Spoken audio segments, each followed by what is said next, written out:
పాడి పశువులకు బీమా ఇన్సూరెన్స్ చాలా కీలకమైనదిగా మారింది. ముఖ్యంగా రైతుల ఆదాయాన్ని రక్షించడానికి పశు బీమా పథకం, లైవ్ స్టాక్ ఇన్సూరెన్స్ స్కీమ్ పశువుల మరణం వలన కలిగే ఆర్థిక నష్టాన్ని తగ్గించేందుకు రూపొందించబడింది. ఈ పథకం ద్వారా గేదెలు, ఆవులు, మేకలు, గొర్రెలు వంటి పశువులకు బీమా చేయించుకోవచ్చని పశు వైద్యులు తెలియజేస్తున్నారు. నా పేరు డాక్టర్ జయప్రకాష్. నేను అసిస్టెంట్ డైరెక్టర్ ప్రాంతీయ పశు వైద్యశాల రాజానం పనిచేస్తున్నాను. ముఖ్యంగా పాడి రైతులకు వెన్నుదన్నుగా ఉండేందుకు ప్రభుత్వం పశు బీమా పథకాన్ని ప్రవేశపెట్టింది. దీనిలో ఏంటంటే బీమా ప్రీమియం 80% రాయితీ ఉంటుంది.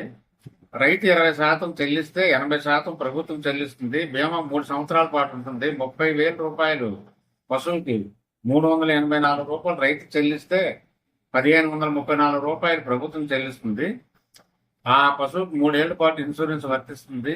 ఏ కారణం చేతైనా పశువు మరణించినట్టయితే 30,000 రూపాయలు నష్టపరిహారం కింద ఇన్సూరెన్స్ లభిస్తుంది.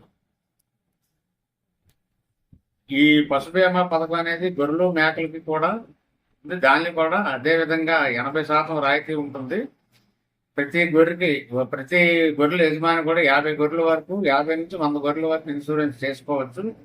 ప్రీమియంలో 20% మాత్రం రైతు చెల్లిస్తే సరిపోతుంది. గొర్రె చనిపోయినప్పుడు 6,000 రూపాయలు ఇన్సూరెన్స్ నష్టపరిహారం కింద లభిస్తుంది.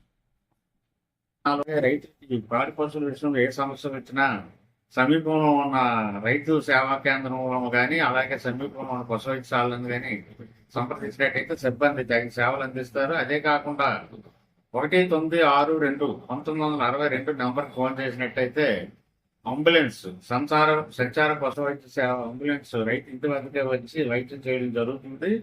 ఇంకా ఏమైనా అవసరం అనుకుంటే ఇప్పుడు ప్రభుత్వం పశువులకి 50% రాయితీతో దానా కూడా అందించడం జరుగుతుంది.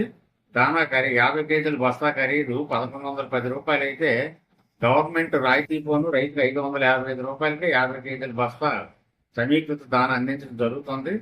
అలాగే పశువులకి ఉపాధి హామీ పథకం ద్వారా గోకులాలు, పశువుల షెడ్లు కూడా మంజూరు చేయడం జరిగింది. వేసవికాలం నీటి కొరత తీర్చడానికి ప్రతి గ్రామంలో పశువులకి నీటి వసతి కల్పించడానికి పశువుల నీటి తొట్టులు కూడా నిర్మించడం జరిగింది.